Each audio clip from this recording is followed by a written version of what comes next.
సరే మంచిదండి. తల్ల వంచినట్టు చిన్న ప్రార్థన చేసుకుని వాక్యంలోకి వెళ్దాం. పరిశుద్ధుడా మహాగణుడా, నీ ఘనమైన ఉన్నతమైన శ్రేష్టమైన నామానికి నాయన కృతజ్ఞతలు స్తోత్రములు చెల్లిస్తున్నాను నాయన. ఇదిగో నాయన మరొకసారి నాయన నీ సన్నిధిలో చేరి నాయన నిన్ను ఆరాధించగలుగుటకు నాయన, నీలో ఆనందించగలుగుటకు మీరు కృప చూపిన విధానాన్ని బట్టి నాయన వేలాది కృతజ్ఞతలు చెల్లించుకుంటున్నాను నాయన.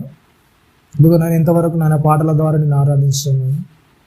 అలాగే నాయన నీ విలువైన మాటల ద్వారా నాయన నేను సరిచేయబడటకు నాయన, ఓదార్చబడటకు, నీలో బలంగా ఎదగబడగలుగుటకు నాయన మీకు కృపను మీ యొక్క ఆత్మ సహాయాన్ని మాకు అనుగ్రహించిన నాయన. చెప్పనైనా నన్ను ఆయన మరుగుపరిచి నాయన నీ వాక్యం ద్వారా మీ పిల్లలతో మీరే సూటిగా మాట్లాడిన నాయన వారికి కావాల్సిన కొదువగా ఉన్న జ్ఞానాన్ని నేను అందించి ఆత్మీయ జీవితంలో ఎదగలుగుటకు అటు కృపను మహాద్భాగ్యం అనుగ్రహించమని క్రీస్తు అతి పరిశుద్ధమైన నా మీకు ప్రార్థన మనలో అడిగి అడుగుతున్నాను తండ్రి. ఆమేన్. కూడి వచ్చిన మీ అందరికీ ప్రభువును రక్షకుడైన క్రీస్తు నామములో వందనాలు తెలియజేస్తుందండి. మంచిది. శోధన కేవలం ఎంపిక మాత్రమే అని గత ఆదివారం 7 విషయాల గురించి మాట్లాడుకున్నాం. అవునా? ఈరోజు 8వ విషయంగా మరి మాట్లాడుకున్నాం. కొన్ని శోధనలు ఏం చేస్తాయి? కొన్ని శోధనలు మనం ఎదుర్కోలేని పెద్ద సమస్యలను ఏం చేస్తాయి? తప్పించడానికి ఉపయోగపడతాయి. ఓకేనా? కొన్ని శోధనలు ఏం చేస్తాయంటే మనం ఎదుర్కోలేము అలాంటి పరిస్థితులను ఏం చేస్తాయి? అవి మనల్ని తప్పించడానికి ఉపయోగపడుతూ ఉంటాయి. అంటే అలాంటి పెద్ద శోధనలు ఏమొస్తాయి? అసలు అంత పెద్ద శోధనలు వచ్చినప్పుడు మరి ఏం చేస్తామంట? ఆ వ్యక్తి ఏం చేస్తున్నాడు చెప్పండి? ఏడుస్తున్నాడు. అవునా కదా? అంటే ఒక బాధ, మరించలేని ఇబ్బంది, అంటే మనకు మించింది ఎప్పుడైనా వచ్చిందనుకో మనం ఏం చేస్తాం చెప్పండి? మనకి ఎటు దోచని పరిస్థితుల్లో ఏం చేస్తాము? లోపల నలిగిపోతుంటాం. అవునా కదా? అలాంటి శోధనలు అన్నీ కూడా ఏం చేస్తాయి చెప్పండి?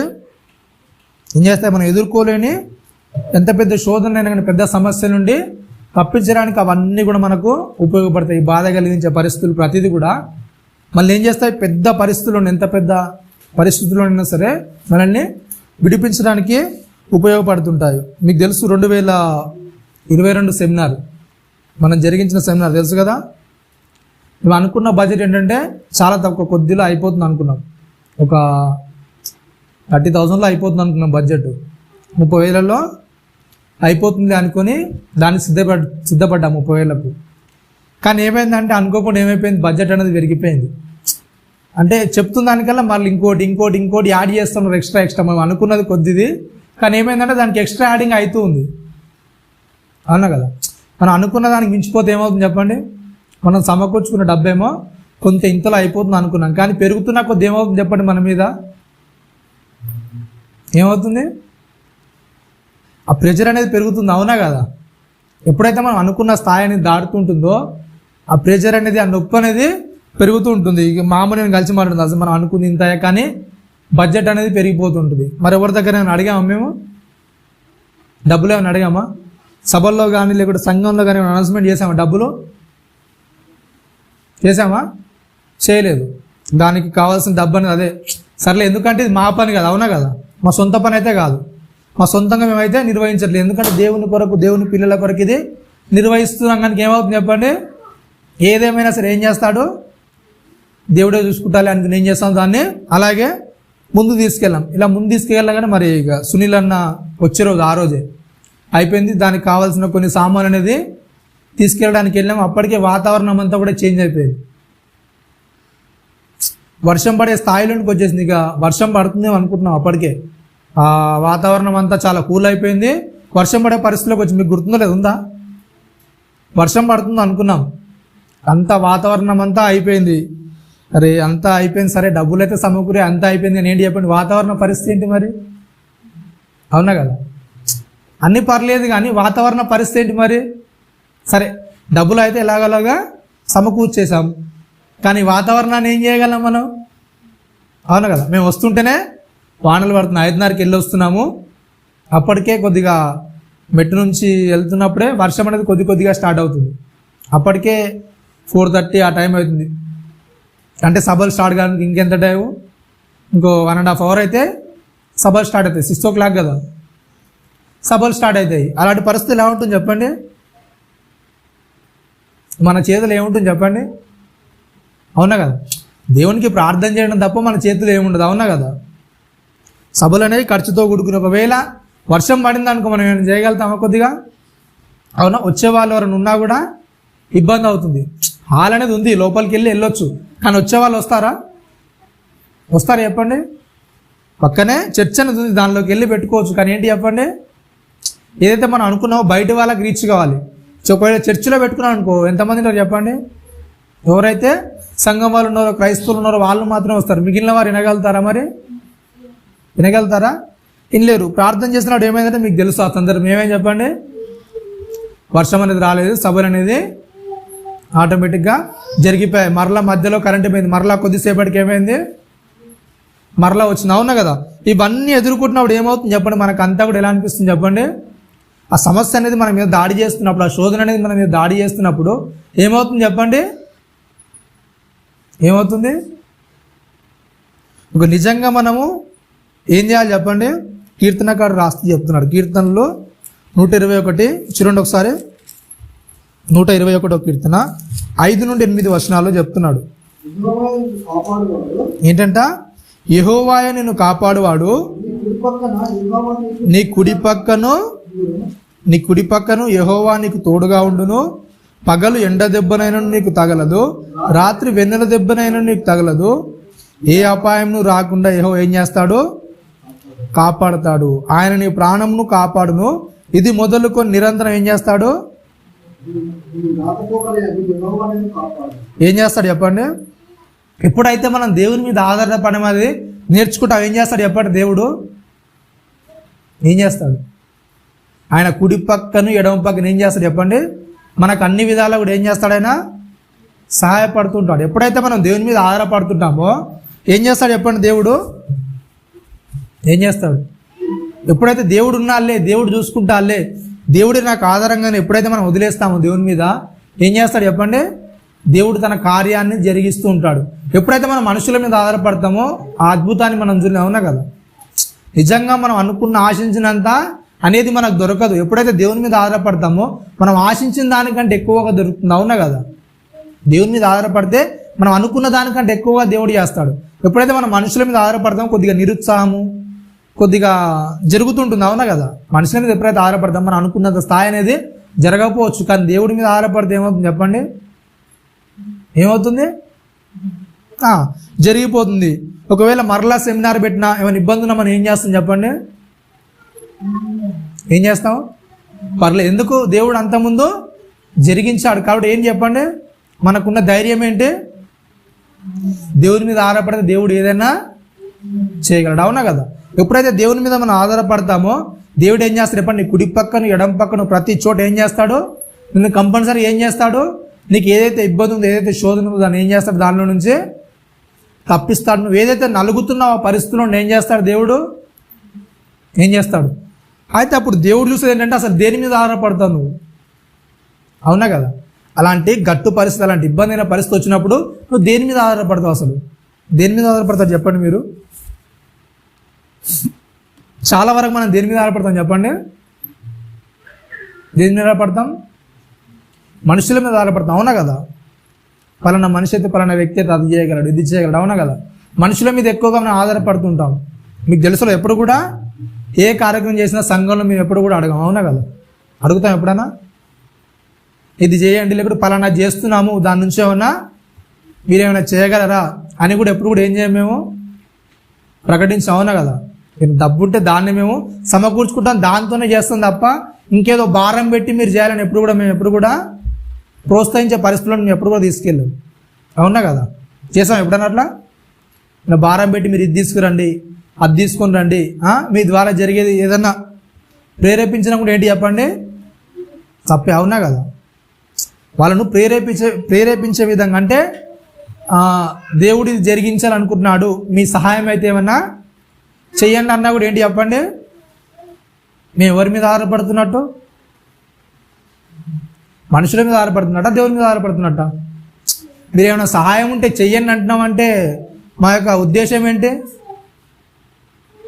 మీరు ఎవరైనా ప్రేరేపించబడితే ఏమైనా చెయ్యండి అంటున్నామంటే ఉద్దేశం ఏంటి చెప్పండి? దాన్ని వెనుకున్న ఉద్దేశం ఏంటి? ఎవరో ఒకరికి ప్రేరణ అంటే మా ద్వారా, దేవుని ద్వారా కాదు, మా ద్వారా ప్రేరణ కలగకపోతుందా, దాని ద్వారా ఎంతో కొంత ఇవ్వకపోతారా? అట్లాంటి ప్రేరణ ప్రకటన ఎప్పుడైనా చేసామా చెప్పండి? ప్రేరణలు కల్పించే ప్రకటనలు ఎప్పుడైనా చేసామా? డబ్బు తీసుకోవడానికి మీ దగ్గర ఏమన్నా? ఎప్పుడైతే మనం దేవుని మీద ఆధారపడడానికి ప్రయత్నం చేస్తుంటామో ఒక వ్యక్తి దగ్గర నుంచి ఏది కూడా ఏం చేయము, ఆశించడానికి ఇష్టపడు. అవునా కదా? వ్యక్తి ఏం చేయగలుగుతాడు చెప్పండి? ఒక వ్యక్తి ఏం చేయగలుగుతాడు? అవునా కదా? ఒక వ్యక్తి దగ్గర నుంచి ఎంత సాయం వస్తుంది చెప్పండి? ఏం చేయగలుగుతాడు అతడు? సాయం ఏదో కొద్ది సాయం చేయగలుగుతాడు. అదే దేవుని దగ్గర నుంచి వస్తే ఎంతైతే మనకు అవసరం ఉంటుందో, ఎంతైతే మనకు కొద్దిగా ఉందో దాని అంతా ఏం చేయగలడు దేవుడు? అవునా కదా? దేవుడు చేయగలడు. ఏ వ్యక్తి హృదయాన్ని మనం ప్రేరేపించిన అవసరం లేదు. ఆ సభల్లో కూడా ఎప్పుడు కూడా ఏ వ్యక్తి హృదయాన్ని కూడా ప్రేరేపించిన సందర్భాలు ఏం కూడా లేవు. మీకు తెలుసలేదు, మనం ఫస్ట్ సెమినార్ పెట్టినప్పుడు అసలు కానుకలు కూడా అడగలేదు. తర్వాత ఏమైందంటే అన్నయ్య వచ్చి సరేలే మర్రి ఇంత ఏంటి చెప్పండి, చాలామంది వచ్చి అడుగుతున్నారు ఏంటంటే అసలు ఏంటంటే ఈ దేవుని పనులు మమ్మల్ని పాలిభాగస్తులు చేయరా, అంతా మీరే చేసుకుంటారా అంటే మా సాయం అనేది తోడ్పడనేది ఏది కూడా వద్దా అన్నప్పుడు ఏంటంటే సరేలేంటి ఇక అడుగుతున్నప్పుడు ఏంటి చెప్పండి, సరే బాగోదుగా ఏం చేసామంటే తర్వాత 2-3 సెమినార్ల తర్వాత ఏంటంటే కానుకల సేకరణ అనేది ప్రారంభించాం. అవునా కదా? ఆ కానుకల సేకరణ ప్రారంభించినట్టు దాని మీద కూడా ఎప్పుడు కూడా ఆధారపడలేదు. ఒకవేళ 5 రోజులు సెమినార్ పడితే దానికి వచ్చిన ఖర్చు ఎంతంటే కానుకలు పడితే 1000 రూపాయలు, 1500 మేము లెక్క పెట్టినప్పుడు దానికి వచ్చింది ఏంటంటే కానుకల్లో 1000 రూపాయలు 1000 రూపాయలు 1500తో అయిపోద్దా సెమినార్ అనేది? అయిపోద్దా? ఎప్పుడైతే మనము ఒక పెద్ద సమస్య అనేది మన మీదకి వస్తుంటుందో, ఎప్పుడైతే దేవుని మీద ఆధారపడడం అనేది మనం నేర్చుకుంటామో ఏమవుతుంది చెప్పండి? దేవుడు నా పక్కన ఉన్నాడు, దేవుడు ఏదైనా చేయగలడు, సాధ్యపడుతుందని దేవుడిని ఎప్పుడైతే మనం నమ్మకం ఉంచుతాం ఏమవుతుంది చెప్పండి? ప్రతి సందర్భంలో కూడా దేవుడు ఏం చేస్తాడు? మనల్ని ఉత్సాహపరుస్తుంటాడు. దేవుని కొరకు ఎలా మనము పని చేయాలని ఏం చేస్తుంటాడో ప్రతి దానిలో కూడా ఆయన మనల్ని ముందుకు తీసుకెళ్తూ ఉంటాడు. కీర్తనకారుడు రాసి చెప్తున్నాడు ఇంకోటి 9:7 చూడండి, 9వ అధ్యాయం 7 నుంచి 10 వచనాలు.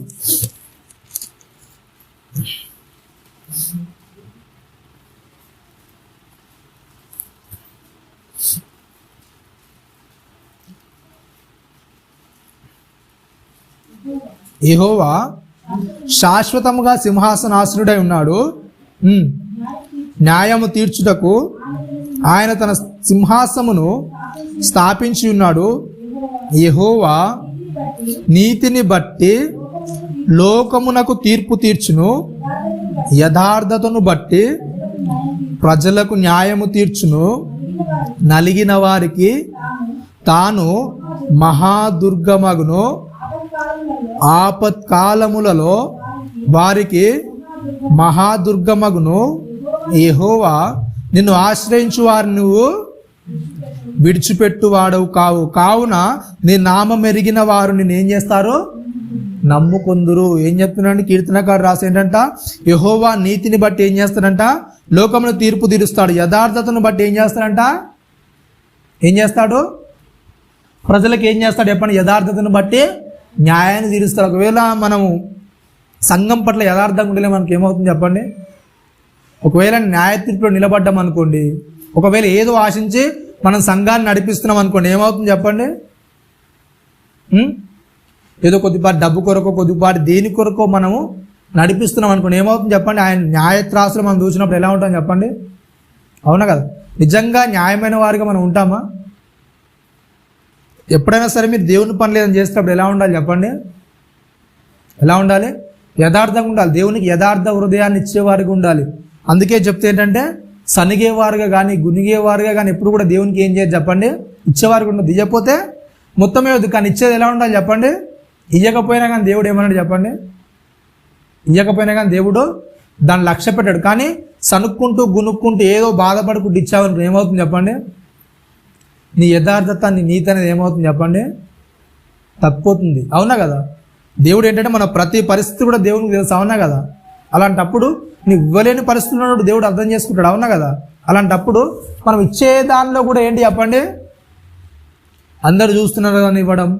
మీరు తెలుసో లేదు, సభల్లో అసలు అలాంటి ప్రకటన అనేది చేయకూడదు. అవునా కదా? ఒక సంఘం అనేది 50,000 ఇచ్చింది, ఒక సంఘం అనేది 1,00,000 రూపాయలు ఇచ్చింది. ఇలాంటి ప్రకటనలు అసలు చేయొచ్చా చెప్పండి? చేయొచ్చా? అపోస్తులు ఎప్పుడన్నా అట్లా చేశారు చెప్పండి? చేశారా ఎప్పుడు కూడా అలాంటివి? అంటే అవతలి వ్యక్తిని ప్రేరేపించిన, అవునా కదా, ఆడు 50,000 ఇచ్చాడని నేను ₹1,00,000 ఇస్తాను, వాళ్ళు 1,00,000 ఇచ్చారు కానీ నా స్థాయి ఎక్కువ ₹1,50,000 నేను ఇస్తాను. ఇదంతా ఏంటి చెప్పండి? మనుషులను ప్రోత్సహించే పద్ధతి, అవునా కదా. ఒక మనిషి ద్వారా డబ్బులు తీసుకునే పద్ధతి, దేవుని ద్వారా తీసుకునే పద్ధతి కాదు అది, అవునా కదా. ఒక మనిషిని పురికెళ్ళిపోయే పద్ధతి. అవతల వారి నుంచి నువ్వు ఏదో ఆశిస్తున్నావు అంటే ఏంటి చెప్పండి? నిజంగా నీ అవసరం దేవుని మీద ఆధారపడినప్పుడు దేవుడు ఏం కావాలి, ఏం చేస్తాడు, నీకు సమకూరుస్తాడు. కానీ నువ్వు దాన్ని బయలుపరుస్తున్నావు అంటే, నీకు కావాలని చెప్తున్నావు అంటే ఏమని చెప్పాలి అర్థము? నువ్వేదో చెడ్డదారులు ఇరుక్కొని పోయి, అవునా కదా. దేవుని దాటి తిరగకుండా ఏదో చెడు దారిలోకి వెళ్ళడానికి ప్రయత్నం చేస్తున్నావు. చెడు ఏం చేస్తుందంటే ఎప్పటికైనా నేను ఏం చేస్తుంది చెప్పండి? అలా చెడ్డ ఆలోచన ఎప్పుడు కూడా ఏంటంటే సాతాను, మనం పోయిన నేర్చుకున్నాం. సాతాను ఏం చేస్తాడు చెప్పండి? ఎవరిని మింగుతున్నా అని పేతురు పత్రికలో గర్జించి సింహం వల్ల ఏం చేస్తున్నాడు చెప్పండి? తిరుగుతున్నాడు. అలాంటి తిరిగేవాడికి ఎప్పుడైతే నీ లోపల అలాంటి మెంటాలిటీ అనేది ఉందని తెలిసింది అనుకోండి, ఆ బలహీనత ఉందని తెలిసింది అనుకోండి, దాన్ని ఏం చేసుకుంటాడు వాడు? యూజ్ చేసుకుంటాడు, అవునా కదా. చాలామంది ఇప్పుడు పెద్ద వారిగా స్టార్ట్ అయిన వాళ్ళు ఎప్పుడు కూడా వాళ్ళు ఎలా స్టార్ట్ అయ్యారు చెప్పండి? ఎలా స్టార్ట్ అయ్యారు? చిన్నగానే స్టార్ట్ అవుతారు. దేవుడు ఎప్పుడైతే ఆశీర్వదించి మొదలు పెట్టాడో వాళ్ళు చిన్నగానే ఉంటారు. ఆ స్థాయిలో నుంచి ఇంత గొప్ప స్థాయికి ఎదిగారంటే కారణం ఏంటి? ఏమవుతుంది చెప్పండి? ఏదో ఆశించారు, ఏదో తప్పుదారులోనికి వెళ్ళిపోయారు, అవునా కదా. ఎందుకంటే అపోస్తులు వాళ్ళు అంత పెద్దగా ఎదిగినట్టు ఎక్కడ లేదు, అవునా కదా. వాళ్ళ దగ్గరికి ఎంత వచ్చినా కానీ సమిష్టికి ఇచ్చి పనిచేస్తున్నారు, అవునా కదా. వాళ్ళు పెద్ద మేడలు కానీ పెద్దవి ఏదో చెప్పుకుంటూ వాళ్ళ యొక్క డంబాన్ని దర్పాన్ని ఎప్పుడు కూడా వాళ్ళు ప్రదర్శించడానికి ఎప్పుడు కూడా ఇష్టపడలేదు, అవునా కదా. మరి నేటి సంఘాలని చెప్పుకుంటూ డంబాన్ని దర్పాన్ని ప్రదర్శిస్తున్నదంటే కారణం ఏంటి? ఇక్కడ తప్పని జరుగుతుంది, అవునా కదా. దేవుని మీద ఆధారపడేది మానేసి మనుషుల మీద ఆధారపడడం, మనుషుల నుంచి తీసుకోవడం అనేది ఏం చేస్తున్నాడు? మనిషి నేర్చుకోవడం అనేది ప్రారంభించాడు. ఎప్పుడైతే దేవుని మీద మనం ఆధారపడతాం, ఏం చేస్తాడు దేవుడు? ఏం చేస్తాడు చెప్పండి? ఏదైతే మనకు కొదవకుందో దాని అంతా కూడా దేవుడు సమకూరుస్తాడు. 37:5 చూడండి, కీర్తనలో 37:5.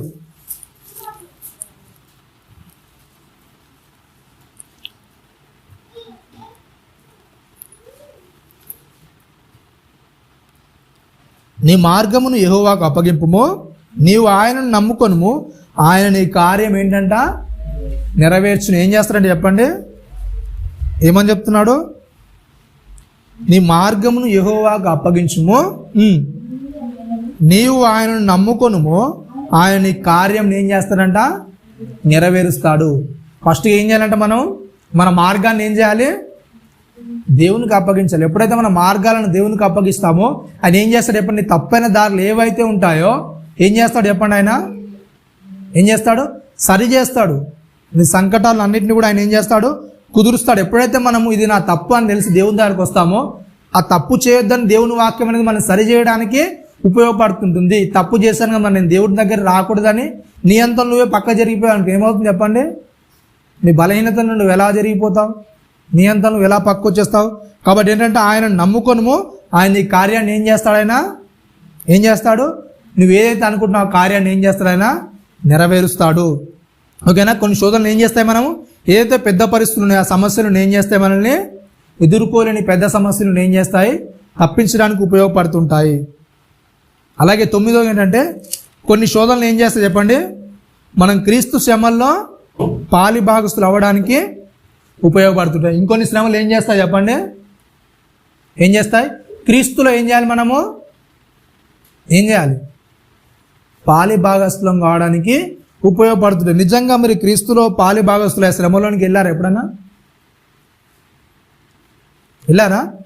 చెప్తున్నాడు పేతురు గారు రాసిన ఒక మాట చెప్తున్నాడు చూడండి. పేతురు రాసిన మొదటి పత్రిక 4వ అధ్యాయం 12 నుంచి 16 వచనాలు చూడండి ఒకసారి.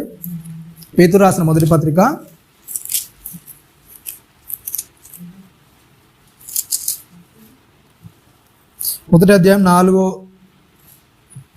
4వ అధ్యాయము 12 నుంచి 16 వరకు. ప్రియులారా, మిమ్మల్ని శోధించుటకు మీకు కలుగుచున్న అగ్ని వంటి మహాశ్రమను గూర్చి మీకు ఏదో ఒక వింత సంభవించినట్లు ఆశ్చర్యపరకుడు. ఏంటంటే పేతురు గారు చెప్తూ ఒక మాట చెప్తున్నారు. ఏంటంటే మిమ్మల్ని శోధించుటకు మీకు కలుగుచున్న అగ్ని వంటి మహాశ్రమను గూర్చి మీకేదో వింత సంభవించినట్లు ఆశ్చర్యపడకుడి. వింత అంటే ఏంటి చెప్పండి? అసలు పేతురు గారు రాసి చెప్పారు ఏంటంట? ఏదో వింత అయిపోయినట్టు మీరు ఆశ్చర్యపడకండి మీకు వచ్చే శ్రమలను బట్టి. వింత అంటే ఎలా ఉంటుంది చెప్పండి? అసలు వింత అని దేన్ని అంటాం మనం? దేన్ని అంటాం చెప్పండి? అప్పుడప్పుడు కొన్ని సందర్భాలు మన కళ్ళ ముంగట జరిగిపోయాయి అనుకోండి, ఎలా అంటాం చెప్పండి? ఎలా అంటాం? ఇది అంతేదో వింతగా ఉందండి, మాయగా ఉంది అంటాం కదా, అవునా కదా? అంటారా లేదా? అంటారా లేదా? ఏమంటారు చెప్పండి? వింత కొన్ని సందర్భాలను చూసినప్పుడు ఏంటంటే మన కళ్ళను మనం కూడా నమ్మలేం, అవునా కదా? అలా మాట్లాడుతున్న వ్యక్తి అలానే మాట్లాడుతూ ఏం చేస్తాడు చెప్పండి? హార్ట్ స్ట్రోక్ వచ్చిందానికి ఏమవుతాడు? మాట్లాడుతున్న వ్యక్తి అలాగే మాట్లాడుతూ ఏం చేస్తాడు? చనిపోతాడు. చూడగానే ఏమనుకుంటారు చెప్పండి అందరూ? అరే ఇదేంటంటే చాలా వింతగా ఉంది, ఇప్పుడే నా ముంగట మాట్లాడండి, మాట్లాడుతూ ఏమైపోయాడు చెప్పండి? అలా మాట్లాడుతున్నాడు, పడిపోయాడు. ఎలా జరిగిపోతుంది చెప్పండి? ఒక రెప్పపాటు క్షణంలో జరిగేదాన్ని ఏమంటారు చెప్పండి? ఏమంటారు? వింత వల్ల ఏమవుతుందంటే ఆశ్చర్యం అనేది కలుగుతుంది. అలాగే మనకు వచ్చే శోధనలు కూడా అగ్ని వంటి శోధనలు. మీకు తెలుస్తలేదు అగ్ని ఏం చేస్తుంది చెప్పండి? యాకోబు గారు రాస్తూ చెప్తారు ఏంటంటే ఒక చిన్న నిప్పు రవ్వ కూడా ఏం చేస్తుందంటే చెప్పండి? ఏం చేస్తుందంట? ఒక చివరన ఒక చిన్న నిప్పు రవ్వ ఎంత ఉంటుందో చెప్పండి? మీకు తెలుసలేదు అగ్గిపుల్ల ఎంత ఉంటుందో చెప్పండి? అగ్గిపుల్ల ఎంత ఉంటుంది? ఇంత ఉంటుందా? అగ్గిపుల్ల ఇంత ఉంటుంది, కానీ అగ్గి పుల్ల మండిస్తుందా దాని ముంగటుండే భాస్కరం మండిస్తుంది? దాన్ని భాస్కరం ఎంత ఉంటుంది? దాని ముంగటుండే భాస్కరం ఎంత ఉంటుంది చెప్పండి? చాలా చిన్న ముద్ద, అవునా కదా? అవునా కదా? అంత చిన్న ముద్ద ఇలా అగ్గిపెట్టకు రాయగానే ఏమవుతుంది చెప్పండి? అవునా కదా?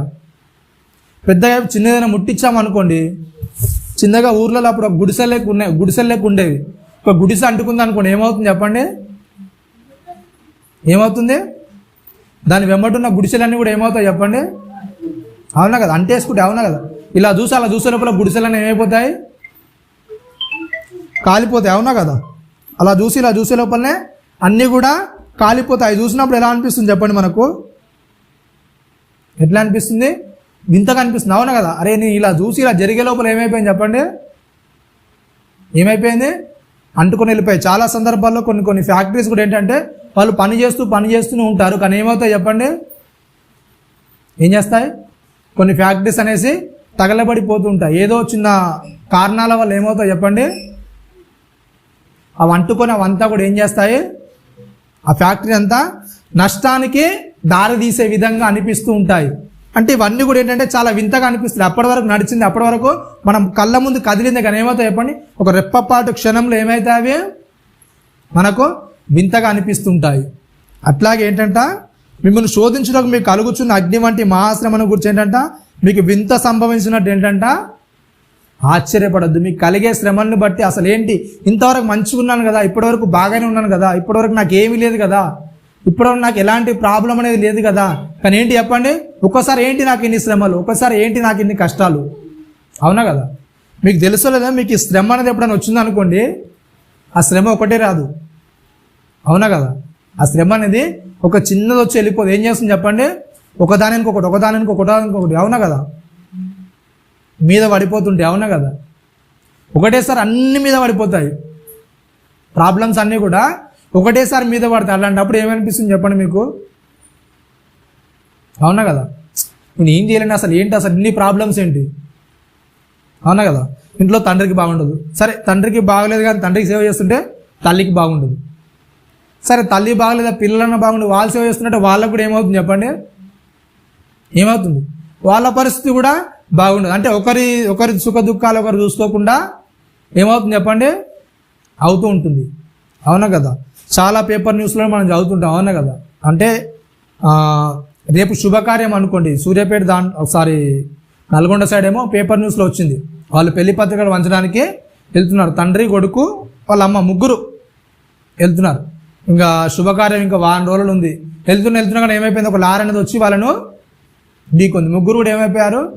చనిపోయారు, అవునా కదా? ముగ్గురు చనిపోయారు. శుభకార్యం 1 రోజులు అవుతుందనగా ఏమైపోయింది చెప్పండి? ముగ్గురు కూడా ఏమైపోయారు? ముగ్గురు కూడా చనిపోయారు. అలాంటి శ్రమలు అనేది మనకు వచ్చినప్పుడు ఏమవుతుంది చెప్పండి? కొన్ని ఇబ్బందికరమైన మనకు ఆయాసం కలిగించే శ్రమలు అనేది మనం వెంట పడుతున్నాయి అనుకోండి, ఏమైపోతుంది చెప్పండి? చాలా ఆశ్చర్యానికి వెళ్ళిపోతాం, అవునా? అసలు ఏంటి, అసలు నాకే ఏంటి అసలు ఇన్ని శ్రమలు, భూమి మీద నాకు ఒక్కరికే వస్తున్నాయా, ఇంకొకరికైనా వస్తున్నాయా అనుకుంటారా లేదండి? మనకు దెబ్బ మీద దెబ్బ పడుతున్నప్పుడు ఏంటంటే మన మైండ్లో చాలా ఆలోచనలు తిరుగుతుంటాయి. అంటే నాకు ఒక్కరికి ఇలా అవుతుంది శ్రమ అంతా, అసలు నాకే ఎందుకు ఇవన్నీ, నాకే ఎందుకు జరగాలి? వేసుకోరా ప్రశ్నలు అన్నీ కూడా. ఖాళీ కూర్చుని అనుకోండి మైండ్ అంతా అలా తిరుగుతూ ఉంటుంది. అవునా కదా? అన్ని ప్రశ్నలు వేసుకుంటుంటుంది. నేనే ఎందుకు చేయాలి, నాకే ఎందుకు కావాలి, పరిస్థితులన్నీ అసలు నాకే ఎందుకు అనుకుంటారా లేదా? ఇవన్నిటిని చూసి పేతురు గారు చెప్తున్నారు ఏంటంట, ఇది అన్నిటిని చూసంట మీకు ఏదో వింత సంభవించినట్లు ఏంటంట ఆశ్చర్యపడకండి అని చెప్తున్నాడు. ఏంటంటే చెప్తున్నాడు ఇంకా 13వ వచనంలో, క్రీస్తు మహిమ బయలుపరచబడినప్పుడు మీరు మహా ఆనందంతో సంతోషించు నిమిత్తము క్రీస్తు శ్రమలు ఏంటంట మీరు పాలివారై ఉన్నంత ఏం చేయాలంట, సంతోషించుడు. ఏంటంట మీకు వచ్చే ఇబ్బందులు కష్టాన్ని బట్టి ఏంటంట, అప్పుడు నేను క్రీస్తు శ్రమలు అనుభవించలేదు కానీ ఏంటి ఇప్పుడు ఏం చేయాలి, ఓహో క్రీస్తు శ్రమలో నేను ఏం చేస్తున్నాను, పాలివాన్ని అవుతున్నాను. మీకు తెలుసలేదు పేతురు కాదు పౌలు గారు చెప్తే ఏంటంటే, క్రీస్తులో ఏవైతే కొదవగున్న ఆ శ్రమలను ఏం చేస్తున్నానో నెరవేరుస్తున్నా అంటాడు పౌలు గారు. క్రీస్తులు ఏవైతే కొదవై ఉన్నాయో ఆ శ్రమలు నెరవేర్చడానికి దేవుడు నన్ను నిలబెట్టుకున్నాడు. అవునా కదా? అందుకే ఆయన ఏ శ్రమ వచ్చినా ఏం చేశాడు చెప్పండి, దాన్ని తట్టుకొని ముందుకెళ్ళడానికి ఇష్టపడాడు తప్ప ఆ శ్రమ నుంచి తప్పించుకోవడానికి ప్రయత్నాలు ఎప్పుడు కూడా చేయలేదు. కాబట్టి మనకొచ్చే శ్రమలు కూడా ఏంటంటే, మనకొచ్చే శోధనలు కూడా అన్నింటినీ కూడా ఏం చేయాలి, మనం ఏం చేయాలి చెప్పండి, ఆ ఇబ్బందులు అన్నింటిలో కూడా తట్టుకోవాలి. అవన్నీ కూడా ఏంటంటే క్రీస్తులో ఆనందాన్ని పంచడానికి ఉపయోగపడతాయి. ఇంకా కొద్దిగా ముందుకెళ్తూ చెప్తున్నాడు. ఇంకా 15వ వచనంలో 14వ వచనం కూడా చదవండి ఒకసారి. క్రీస్తు నామం నిమిత్తం మీరు నిందల పాలన మహిమా స్వరూపే ఆత్మ అనగా దేవుని ఆత్మ మీద నిలుచున్నాడు. కనుక ఏంటంట, మీరు ధన్యులు. ఒకవేళ మీరు న్యాయంగా ఉండి నీతిగా ఉండి ఊరికనే మీ మీద అందరూ వచ్చి పడుతున్నారు అనుకోండి, ఊరికనే మీ మీద శ్రమలు వచ్చి పడుతున్నాయి అనుకోండి, క్రీస్తు శ్రమల్లో మీరు పాలేవారు అవుతున్నారు. దేవుని ఆత్మ మీ మీద నిలుస్తుంది.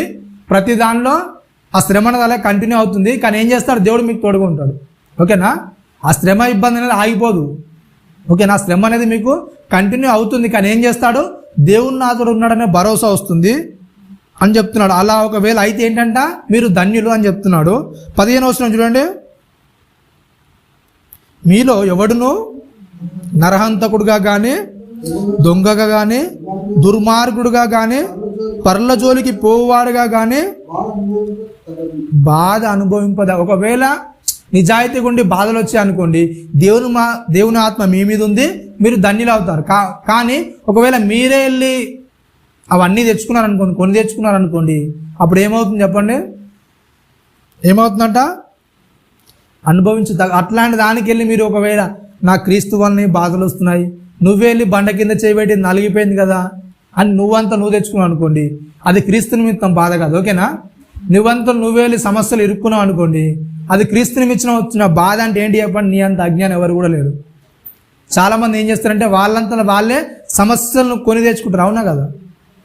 సమస్యలను వాళ్ళంతలో వాళ్ళే కొని తెచ్చుకొని వాళ్ళంతలో వాళ్ళే ఇరికించబడి ఏం చేస్తారు చెప్పండి, దేవుణ్ణి నమ్ముకున్నందుకు ఈ శ్రమలన్నీ మాకు వచ్చాయి అనుకుంటారు. అవునా కదా? అదంతా వెర్రి. అవునా? వాళ్ళ పిచ్చి.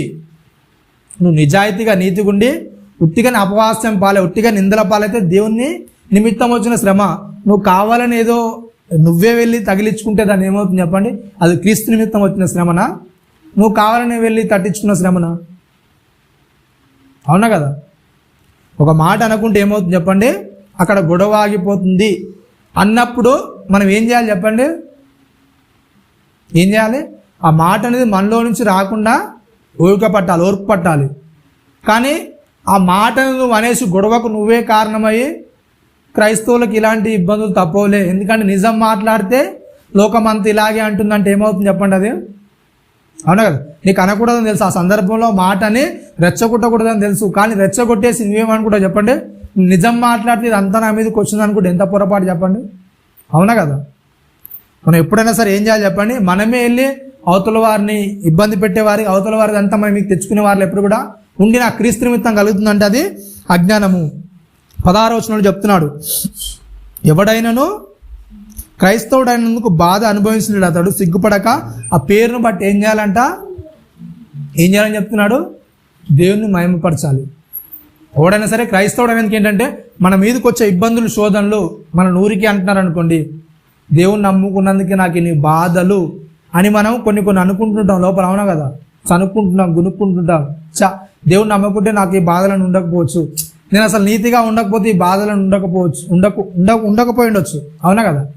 నేను అసలు ధర్మంగా మాట్లాడకపోయి ఉంటే సరేలే, వాళ్ళతో నేను కలిసిపోయి ఉంటే ఏంటి చెప్పండి, ఈ బాధ అనేది, పెయిన్ అనేది నేను అనుభవించాల్సిన అవసరం లేకపోయి ఉండొచ్చు అని అనుకుంటారు. కానీ ఏంటి చెప్పండి, ఎప్పుడైతే క్రీస్తు నిమిత్తం ఆ నిజాయితీగా నువ్వు ఉంటున్నావో, ఆ బాధను నువ్వు అనుభవిస్తున్నావో, ఎవడైనా నువ్వు క్రైస్తవుడు అయినందుకు ఏంటంట, ఆ శ్రమ బాధ అనుభవించినందుకు ఏం చేయాలంట, ఓహో ప్రభువా నువ్వు అనుకున్నవన్నీ కూడా ఏం చేస్తున్నాయి, నాలో నిలవేరుతున్నాయని ఏం చేసుకోవాలి, దేవుణ్ణి మహిమపరచాలి. కాబట్టి ఏం చేస్తాయి, కొరింథీయులకు రాసిన పత్రికలో చెప్తున్నాడు.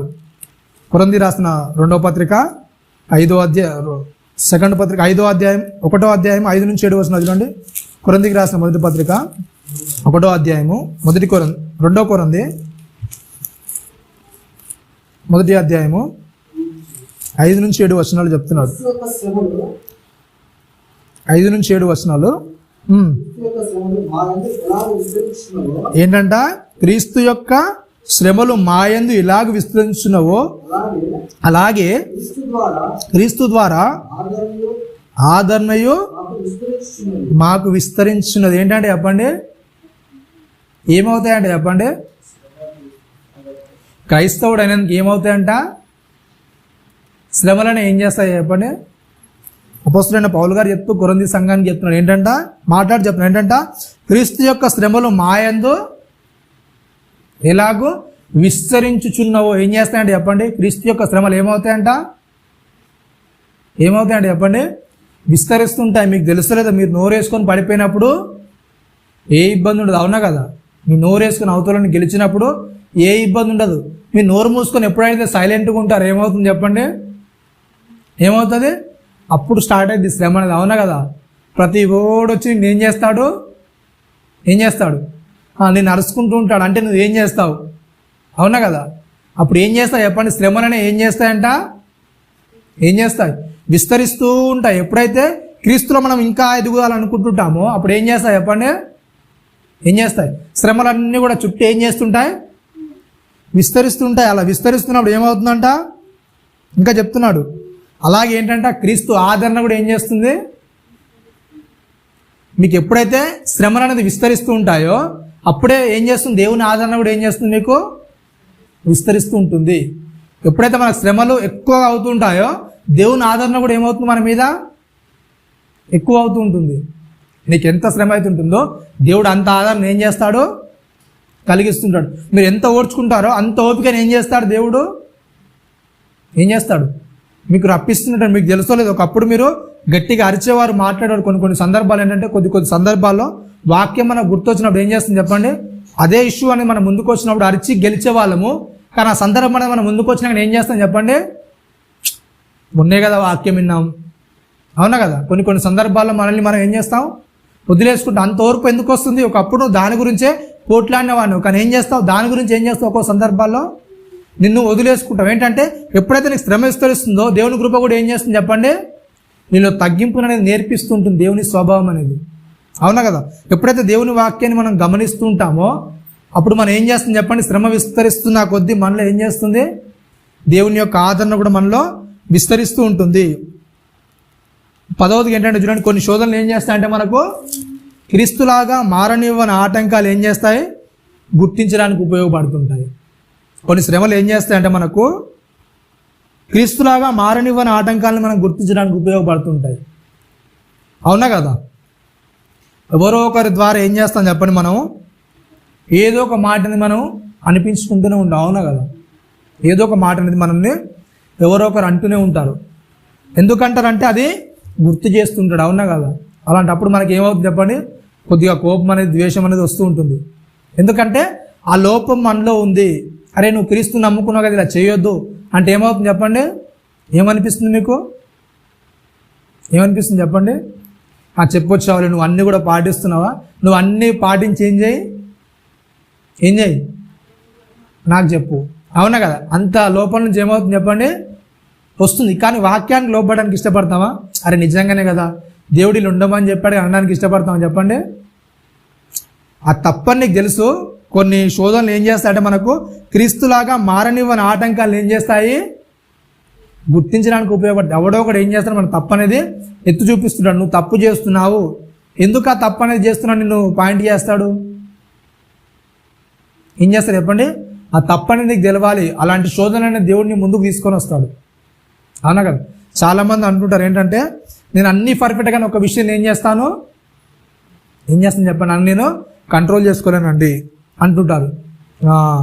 డ్యూటీ చేసే దగ్గర ఒక ఆమె ఉంటుంది, లేడీస్ అంటుంటుంది, అన్న నేను అన్నీ కరెక్టే చేస్తాను తప్ప నోరైతే నా అదుపులో ఉండదు అన్న, నేను అలాగే అరిచేస్తుంటాను, ఇది ఒక్కటి నా లోపం అన్న అంటుంది. ఆ ఒక్క లోపం నీకు తెలుసా తెలియదా? నువ్వు అరిచేస్తావు అని నీకు తెలుసా తెలియదా? తెలిసినప్పుడు ఆ లోపం ఏంటో నీకు తెలిసినప్పుడు ఏం చేయాలి చెప్పండి, దాన్ని ఏం చేయాలి?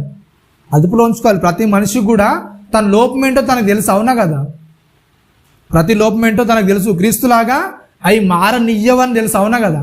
క్రీస్తులాగా నిన్ను మారనీయకుండా నీకు ఏవేవి అడ్డుపడుతున్నాయో అవన్నీ నీకు తెలుసు. కానీ ఏం చేస్తావు చెప్పండి, అవన్నీ కూడా దేవుడు ఏం చేస్తాడు, నీకు ఏం చేస్తాడు, గుర్తు చేస్తుంటాడు. అవునా కదా. మీకు తెలుసా లేదా మీ తప్పులేంటో? మీరు క్రీస్తులాగా మారలేకపోవడానికి కారణాలు ఏంటో మీకు తెలుసా లేదండి? తెలుసా? ఏ తప్పు చేస్తున్నాము, ఏ పరిస్థితుల్లో క్రీస్తులాగా నేను ప్రవర్తించట్లేదు అని మీకు తెలుసా తెలియదా? తెలుసా? అందరికీ తెలుసు. అన్నీ కూడా ఏం చేస్తారు చెప్పండి, మీకు గుర్తొస్తుంటాయి. కానీ ఏం చేస్తారు చెప్పండి, ఆ తప్పులన్నీ కూడా ఏం చేస్తారు చెప్పండి, అది నేను ఏం చేయలేకపోతున్నా నాకు తెలుసు, కానీ ఏం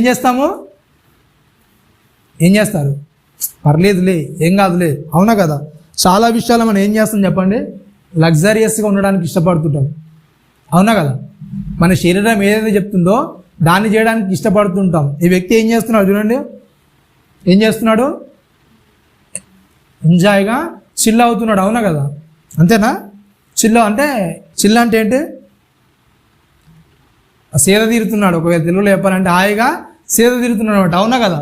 అలా మనం కూడా ఏం చేస్తాం చెప్పండి, చాలా సందర్భాల్లో ఏం చేస్తామండి, సేదడానికి ఇష్టపడుతుంటాం.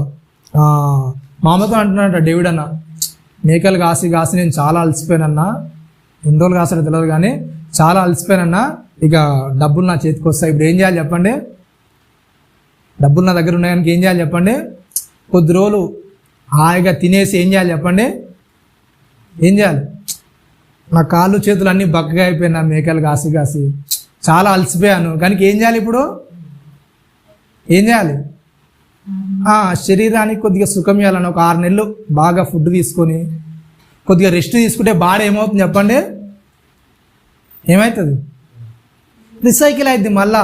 అవునా కదా. అంటే మనిషికి ఉండే ఆతృత తాపత్రయం ఏంటంటే ఎంతవరకు కూడా ఏం చేస్తారు చెప్పండి మనిషి, దేవుడైనా ఒకడనే కాదు, అందరి పరిస్థితి కూడా ఏముంటుంది చెప్పండి, మనసులో బాగా కష్టపడ్డారు అనుకోండి, మీరు అనుకునే మాట ఏంటి చెప్పండి, రిలాక్స్ అయిపోవాలి, చిల్ అయిపోవాలి. అవునా కదా. కొద్దిగా విశ్రాంతి తీసుకోవాలి, నా బాడీ అనేది అలసిపోయింది, నా మనస్సు అనేది ప్రశాంతం అనేది కోల్పోయింది, కానీ ఏం చేయాలి, తిరిగి దాన్ని మరలా సాధించుకోవాలి నేను. అవునా కదా. నా బాడీ రిలాక్స్ అవ్వాలి. అవునా కదా. నా మనస్సు అనేది ప్రశాంతత కావాలి, అందుకొరకు నేను ఎక్కడికైనా వెళ్ళిపోతాను. అవునా కదా. ఏం చేయడానికని ఏం చేస్తారు, సిద్ధపడుతుంటారు. అవన్నీ నేను క్రీస్తులాగా మారని అవన్నీ తెలుసా లేదా, వాక్యం వింటున్నా నీకు, అవి క్రీస్తులాగా మారకుండా నాకు అడ్డుపడతాయని తెలుసా లేదా అండి. క్రీస్తు ఒకవేళ మీరు బైబిల్ మొత్తంలో చూడండి 4 సువార్తలు రాయబడ్డాయి కదా, 4 సువార్తల్లో కూడా క్రీస్తు ఎప్పుడు నేను రిలాక్సేషన్ తీసుకున్నానన్న సందర్భాలు ఉన్నాయా? ఒకవేళ రిలాక్సేషన్ తీసుకున్నా కానీ ఎక్కడెక్కడ సందర్భాలు ఉంటాయి చెప్పండి, పెద్ద తుఫాన్ వస్తుంది, ఆ సందర్భంలో ఏం చేశారు చెప్పండి, పడవ అమరమ్మని ఏం చేశాడు, అంటే జర్నీ అయ్యే సందర్భంలో ఏం చేశాడు చెప్పండి, కొద్దిగా విశ్రాంతి తీసుకున్నట్టు ఉంటుంది. అవునా కదా. మిగిలిన సందర్భాలు అంతా కూడా రాయబడిన మాట ఏంటంటే, ప్రతి సందర్భం ఎక్కడ చూసినా కానీ ఏంటి చెప్పండి, మార్కు సువార్త 1వ అధ్యాయం 45వ వచనంలో చూడగలిగితే ఏంటి చెప్పండి, ఆయన అంటే తెల్లవారక ముందు ఇంకా చీకటి ఉండగా 3-4 గంటలకి లేసి ఏం చేశాడు, ప్రార్థనకి వెళ్ళిపోయి ఉంటాడు. అది రాయబడింది మార్కు సువార్తలో. మరలా ప్రార్థన అయిపోగానే వెంటనే ఏం చేస్తున్నాడు, శిష్యులు వెంట పెట్టుకొని ఏం చేస్తున్నాడు చెప్పండి, మరలా వెళ్ళిపోతున్నాడు. ఇతర సమీప గ్రామాల్లో ప్రకటించడానికి వెళ్ళిపోదాం రండి అని. అవునా కదా. అవునా.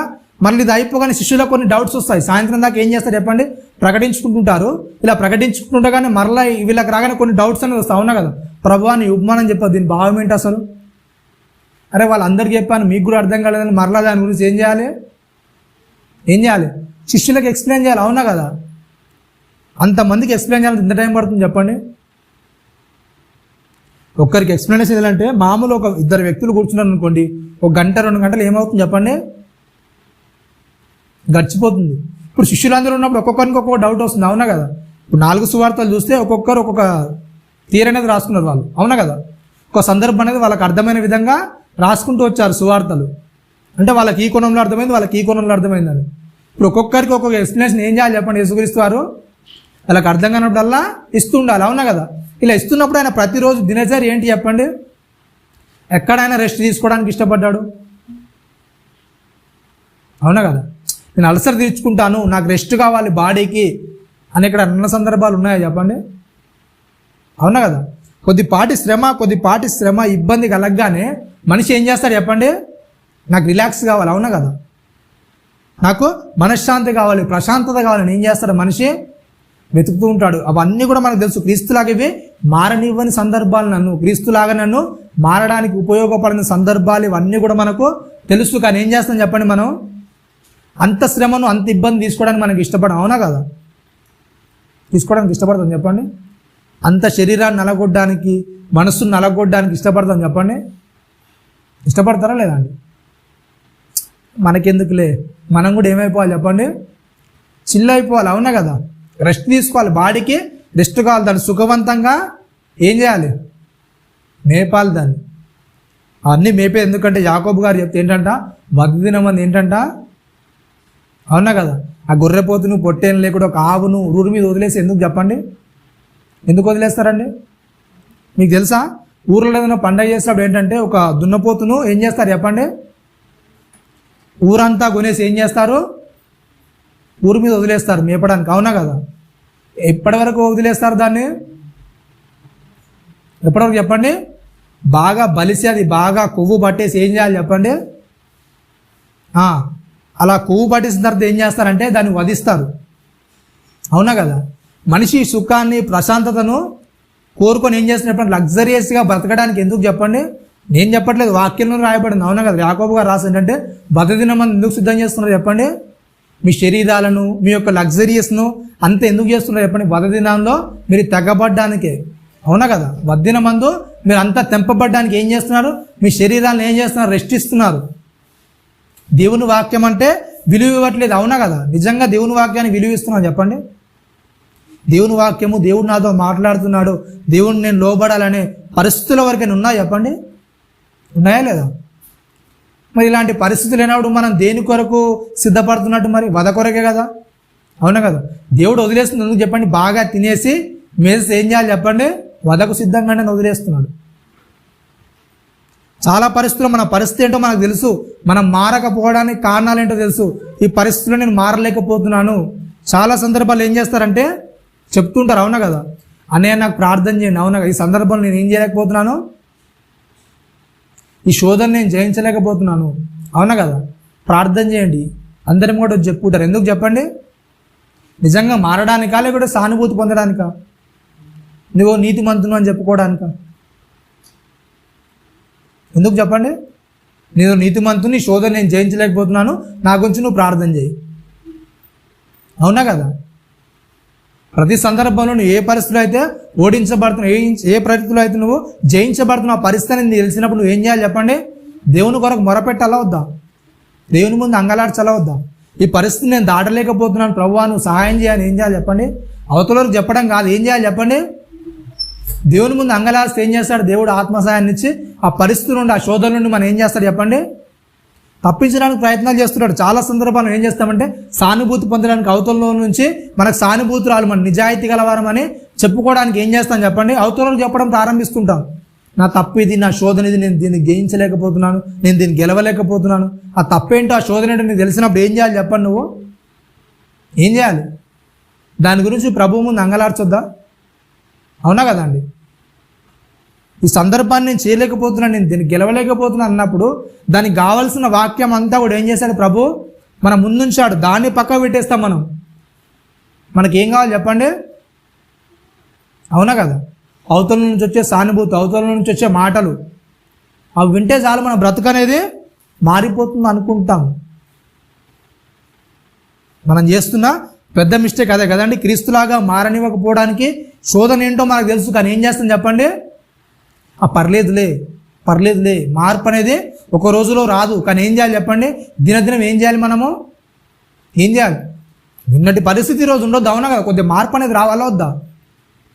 గత వారం ఉన్న పరిస్థితికి ఏం చేయాలి చెప్పండి? మార్పు అనేది రావాలి. దేవుని వాక్యం వింటున్నప్పుడు ఏంటి చెప్పండి? ఆ మార్పు అనేది మనలో నుండి దేవుడు ఆశిస్తాడు. ఆశించిన ఫలితాన్ని ఎప్పుడైతే మనం ఏం చేస్తాడు చెప్పండి? దేవుడు ఏం చేస్తాడు? ఇబ్బందికి లోనే పరిస్థితులు అనేవి వస్తుంటాయి. రోమిలకు రాసిన పత్రిక చూడండి ఒకసారి, 8:28, 29 వచనాలు.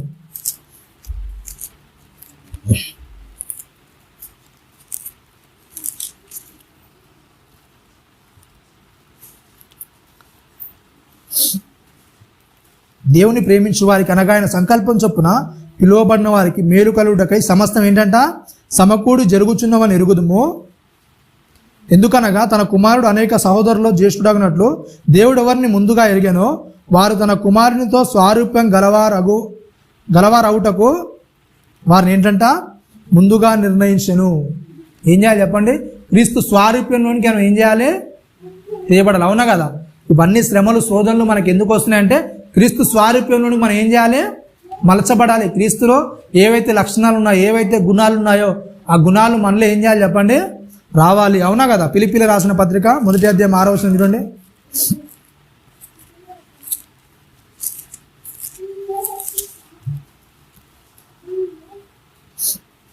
మీరు నాతో పాలివారై ఉండుట చూచి మీలో సత్యాన్ని ఆరంభించిన వాడు యేసుక్రీస్తు దినం వరకు ఏంటంట? దాన్ని కొనసాగించునని రూఢిగా నమ్ముచున్నాను గనుక మీ అందరి నిమిత్తం నేను చేయు ప్రతి ప్రార్థనలోనూ ఎల్లప్పుడూ సంతోషంతో ప్రార్థన చేయొచ్చు. నేను మిమ్మల్ని జ్ఞాపకం చేసుకున్నప్పుడల్లా ఏంటంటే నా దేవునికి ఏం చేస్తున్నట? కృతజ్ఞతలు చెల్లించున్నాను. ఏం చేస్తున్నాడు చెప్పండి? పౌలు గారు చెప్తున్నాడు ఏంటంట?